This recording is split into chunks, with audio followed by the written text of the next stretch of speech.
Welcome back. Being a school leader can be overwhelming at times, especially when the leader tries to do everything on their own. Effective school leadership requires the support of all stakeholders. Effective school leaders don't have followers,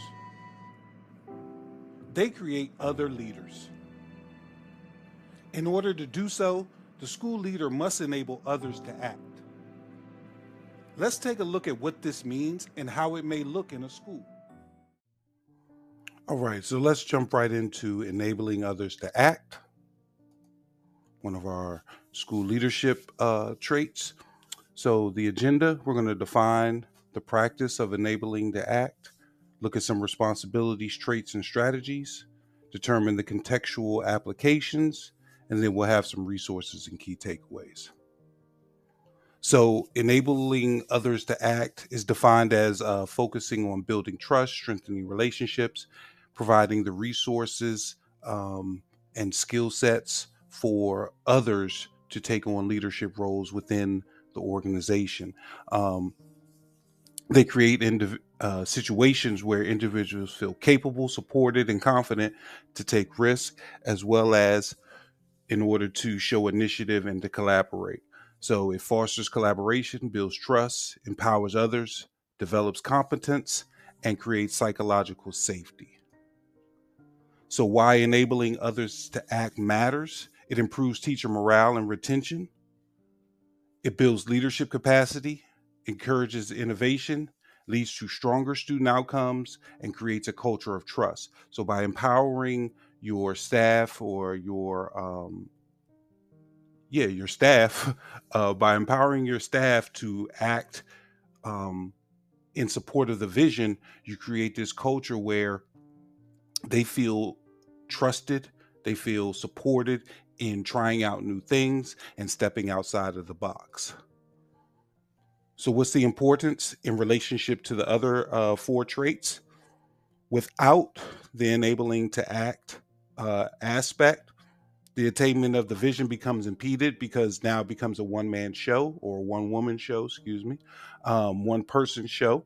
The modeling can transform into micromanagement. So now instead of providing them with the resources and the skills to work on their own, now all of a sudden you have to hover over everybody because you won't allow them to act on their own. The risk of challenging the status quo becomes obsolete since the followers aren't able to act on the vision. When they're not enabled to act, that means they're constrained and they're not free to take risk and challenge the process. And then lastly, encouraging the heart, it becomes futile because the followers don't see and don't have the means to step up and support the vision. So you're encouraging them, but you're not encouraging them to do anything on their own because you haven't enabled them. So the other four traits of leadership are impacted by a lack of enabling others to act. So what are some of the core responsibilities? As the leader, you have to build the trusting relationships, foster the collaboration, delegate authority. This is one of the hardest ones because as a school leader, as a principal, vice principal, what have you, things fall at your feet, meaning you're ultimately responsible for these things. So when you start delegating authority, if you don't have that trust built and things don't get done, it becomes a one-person show because it's like, I'll just do it myself. But if you foster those trusting relationships, foster that collaboration, delegating authority becomes that much easier because you're providing with the resources and the skills in order to act on their own. Provide resources and support and develop staff skills. Those are your core responsibilities in order to enable others to act. So what do these responsibilities look like in action? You empower teacher leaders, involve staff in decisions, trust instructional autonomy, trust that you've trained these people and your staff the way you want them to be trained. You provided them with the skills and the vision. Now enable them to help you support that vision. Support peer coaching and share leadership roles. So what are some strategies for enabling others to act? Again, build trust, promote collaboration, strengthen skills, share the power, and most importantly, remove those barriers that teachers may have in regards to stepping outside of the box, stepping out and trying new things. So what are some practical school strategies? Collaborative decision making, leadership pathways. Is there a way for, the first year teacher, do they see an ability to move up, you know, in their leadership role? Allow time for collaboration, provide feedback and recognition, and encourage innovation. So the key leadership traits needed to enable others to act: you must be trustworthy, you must be supportive, approachable, empowering, and growth oriented. So, how does enabling others to act impact school culture? Teachers feel valued. You've provided them with the resources, you trust them to implement and support the vision. They start to take initiative. I have everything that I need. I can go ahead and take this next step rather than waiting for a directive. You start to see an increase in shared leadership and emerging leaders. So, people who may not have a specific title may still take on leadership roles simply because the culture of the school has shifted to where if I take initiative, it doesn't mean that I get punished. It means I am recognized and rewarded.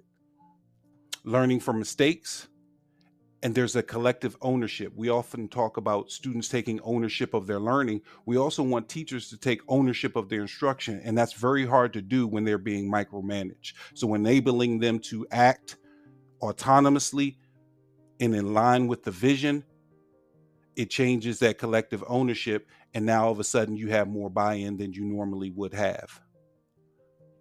So if you're looking for some additional strategies for enabling um, others to act, here's a list of practices.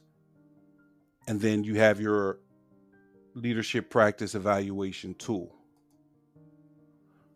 So what are some of the key takeaways? Empowerment strengthens schools. So by sharing this power, if you will, with your staff, enabling them to take initiative, take risks, try different strategies, experiment, it strengthens the school. Trust is foundational. Okay. You have to establish that trust, just like you do in the classroom. You can't teach a room of 30 kids if there is no trust involved. Shared leadership drives success. It does not have to be a one-person show. It does not have to be the principal doing everything. That does not last. It's ineffective. So when you have that shared leadership, it drives the success of the whole school. And growth of others defines leadership. You are not a leader just because people follow you.